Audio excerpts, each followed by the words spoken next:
Welcome to the Deep Dive. We're diving into the world of philosophy today with a little help from this book, Sophie's World, a novel about the history of philosophy.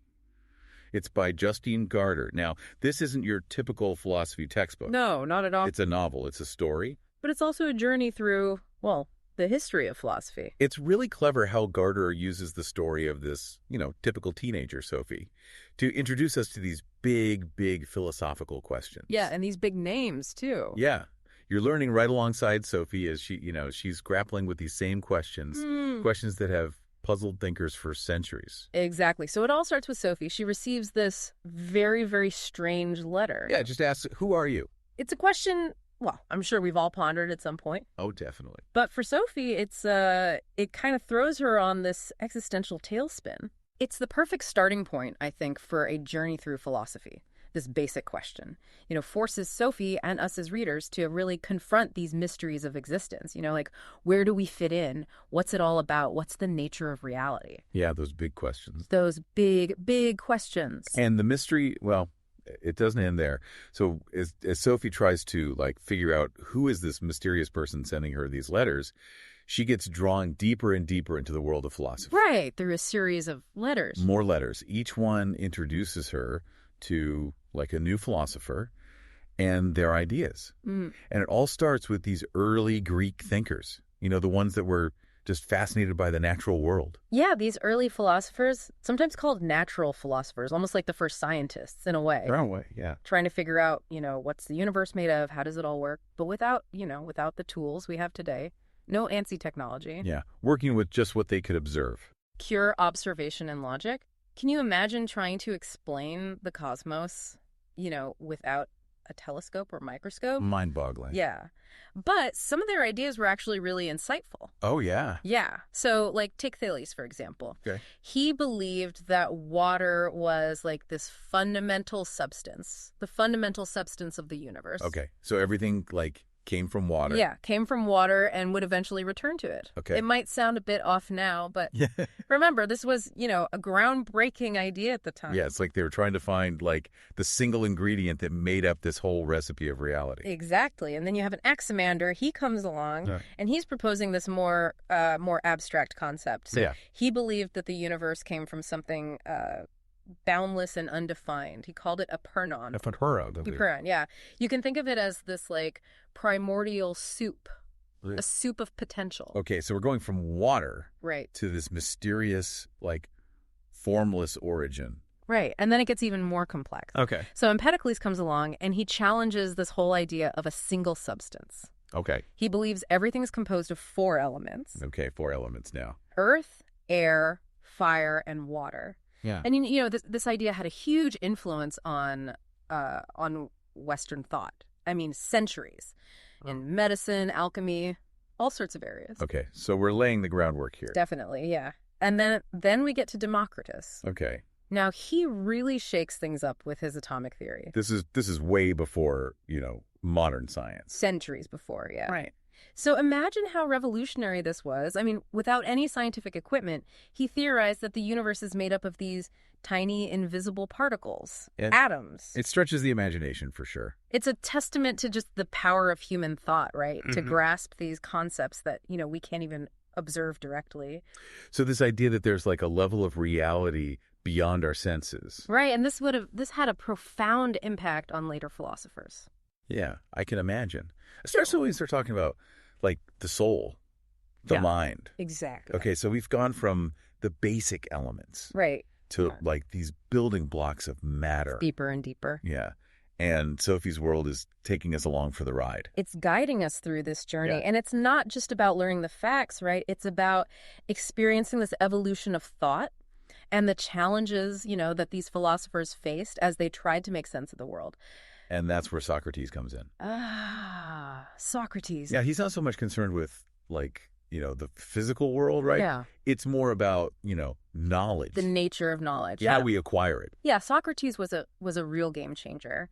He believed that true knowledge came from within ourselves. And the best way to access it was through this rigorous self-examination, questioning. Yeah, so he wasn't about lecturing No. or providing, easy answers. He wanted to engage people. In dialogue, using his famous Socratic method to, expose contradictions in their thinking and kind of guide them toward this deeper understanding. Like being your own philosophical detective. Exactly, yeah. And this method's, still relevant today. Oh, for sure. I mean, especially in education and in fields where, critical thinking's essential. Absolutely. It's all about asking the right questions, challenging assumptions, being open to new perspective. And Socrates believed that this process of questioning was, crucial, not just for, your intellectual growth, but for living a virtuous and fulfilling life. He famously said, the unexamined life is not worth living. Powerful words. Yeah.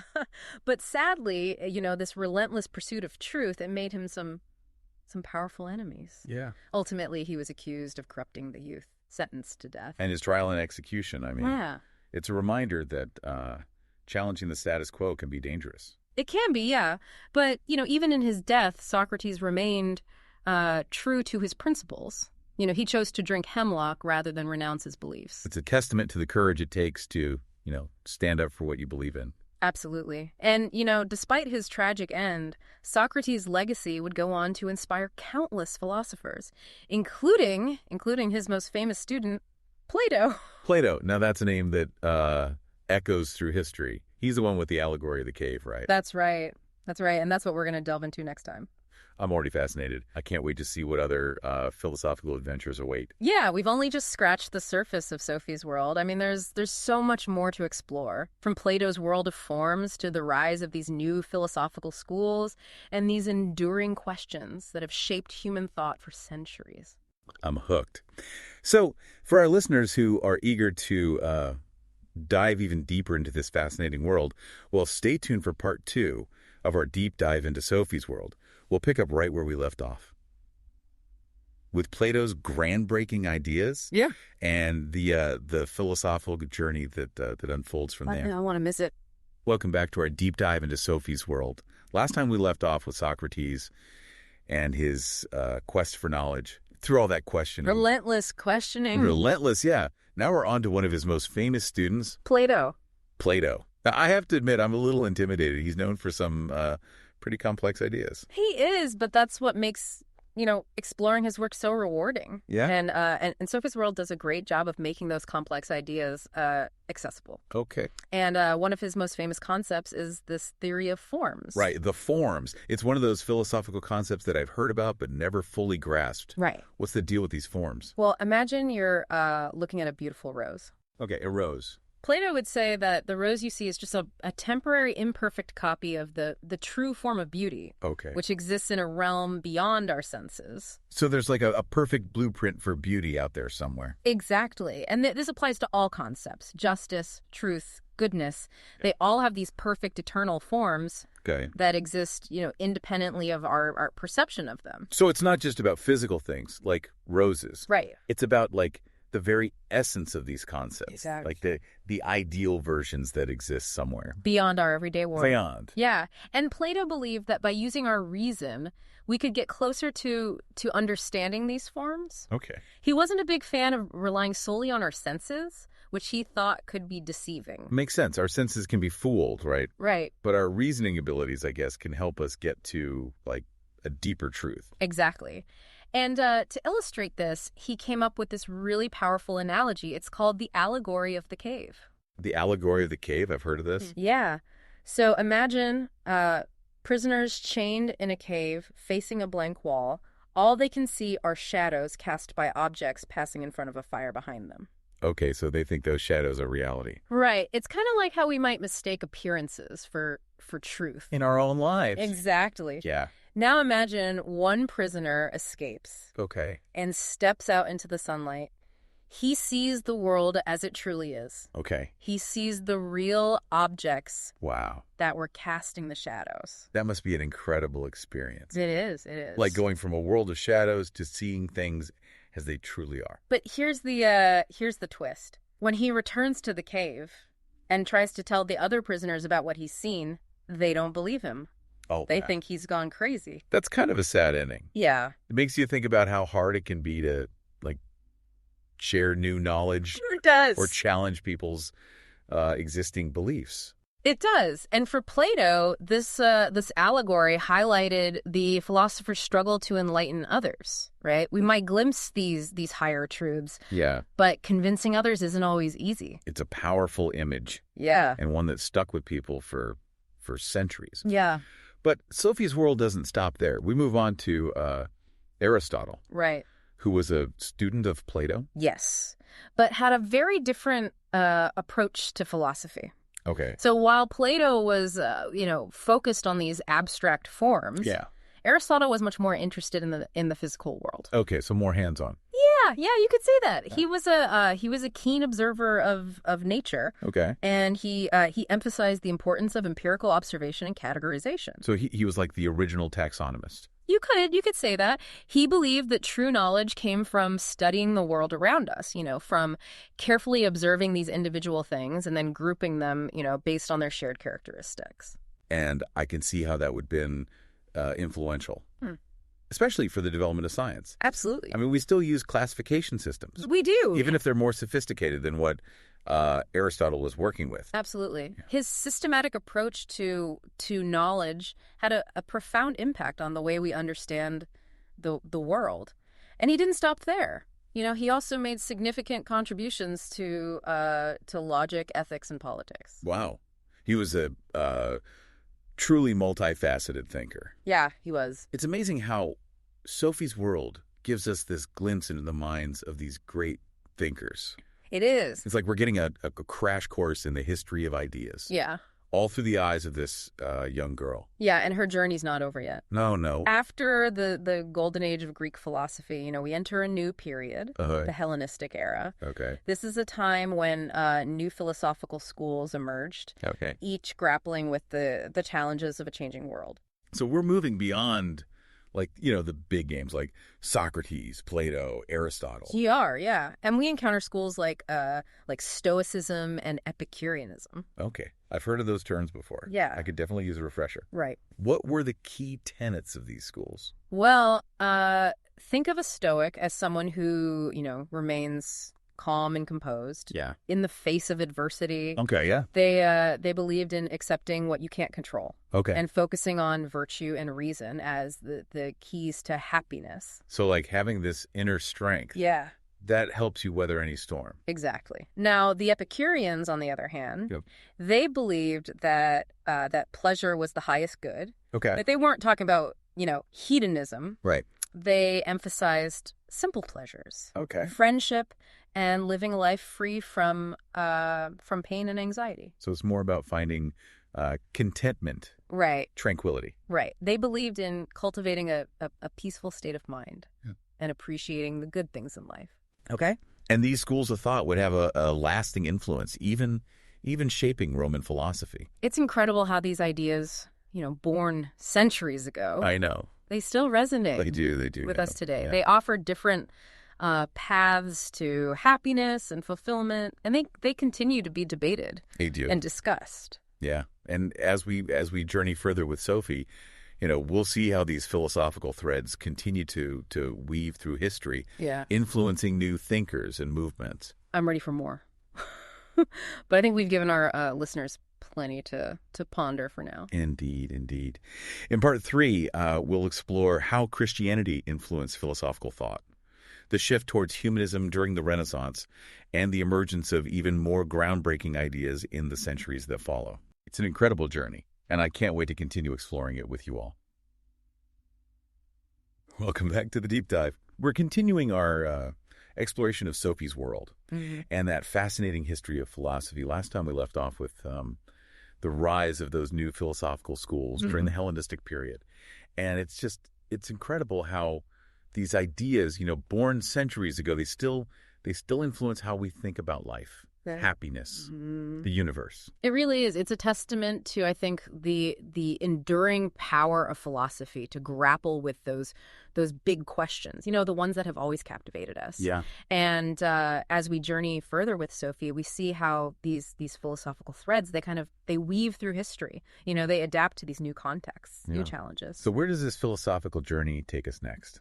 Well, as we move into the Middle Ages, we see the rise of Christianity and its profound impact on philosophical thought. This was a period of great intellectual and spiritual ferment, as thinkers tried to kind of reconcile those teachings of Christianity with the philosophical ideas of the Greeks. It sounds like a clash of titans. It kind of was. How did Christianity change that philosophical landscape? Well, it introduced this whole new set of questions and concepts. I mean, the idea of a personal God who is involved in the world, that challenged some of those traditional Greek views. Okay. And thinkers like St. Augustine, they wrestled with this relationship between faith and reason, arguing that true knowledge, ultimately, it comes from divine revelation. So it's not just about, observing the world Right. or using logic anymore. Right. There's this element of Right. faith, belief. Exactly. And Augustine's work laid the groundwork for much of Christian philosophy. Right. Another key figure during this period was Thomas Aquinas. He attempted this grand synthesis, trying to reconcile those teachings of the church with the philosophy of Aristotle. That sounds like a daunting task. It was, but Aquinas, he believed that faith and reason, they could coexist. Okay. And even complement each other. He argued that reason, it could lead us to understand certain truths Right. about God, about the world, Okay. but ultimately divine revelation was necessary for a complete understanding. So like a two-pronged approach. Yeah. Reason can take you so far, Right. but faith is needed to illuminate the path. Yeah, and this idea of harmonizing faith and reason, it would have a lasting impact on Western thought. Yeah. But as we move toward the Renaissance, there's this shift in focus. Okay. We see a revival of humanism. Okay. This renewed interest in classical learning, Okay. and a celebration of human potential. So it's like this rediscovery of the human spirit. Yeah. And the celebration of our ability to think, create, shape our own destiny. Precisely. And this focus on human agency and the power of reason, it paved the way for the scientific revolution and the Enlightenment. Okay. I mean, these were eras of incredible intellectual and scientific advancement. Thinkers embraced empirical observation, experimentation, and a more skeptical approach to traditional authority. It's like the world was waking up from this long slumber. Yeah. And the pursuit of knowledge was leading the charge. It was a time of radical change and upheaval. I mean, thinkers like Copernicus, Galileo, they challenged that geocentric view of the universe, Right. arguing that the Earth revolved around the sun. Wow. Newton's laws of motion. I mean, they revolutionized our understanding of physics. Yeah. The world was no longer seen as static, unchanging. It was a dynamic system governed by natural laws that could be discovered, understood. And it's amazing how those scientific breakthroughs, I mean, they also had these profound philosophical implications. They did. They changed how we saw our place in the cosmos. Yeah. And the nature of knowledge itself. Absolutely. And as we move into the 19th and 20th centuries, we see the emergence of even more diverse philosophical perspectives. Yeah. Romanticism celebrated emotion, intuition, the power of the individual. Okay. Existentialism grappled with those anxieties of freedom, responsibility, the search for meaning in this seemingly absurd world. Like philosophy was reflecting those complexities Yeah. of a rapidly changing world. Yeah. A world marked by both progress and uncertainty. Exactly. And Sophie's world captures this beautifully. Yeah. It shows us how philosophy has evolved over time, responding to these new challenges and offering these different ways of understanding ourselves and our place in the universe. So as Sophie's philosophical journey comes to an end, what are some of those key takeaways? Well, one of the most important lessons is that philosophy is a journey, Okay. not a destination. Okay. Yeah. There are not easy answers, and that's okay. It's about asking questions, challenging assumptions, engaging in this thoughtful dialogue. It's about cultivating this lifelong love of learning and a thirst for understanding. It sounds like Sophie's World is more than just a novel. It is. It's an invitation to think critically. It is. And to continue exploring those big questions that have captivated thinkers for centuries. And for those who are who are ready to embark on their own philosophical adventure, I highly recommend picking up a copy of Sophie's World. Yeah. It's a captivating and a thought-provoking read that will open your mind to new possibilities. I couldn't agree more. It's a book that will stay with you long after you finish the last page. And if you've enjoyed this deep dive into Sophie's World, be sure to subscribe to the deep dive for more insightful explorations of diverse topics. We're always on the lookout for fascinating subjects to unpack and explore. Until next time, keep those minds curious and those questions coming.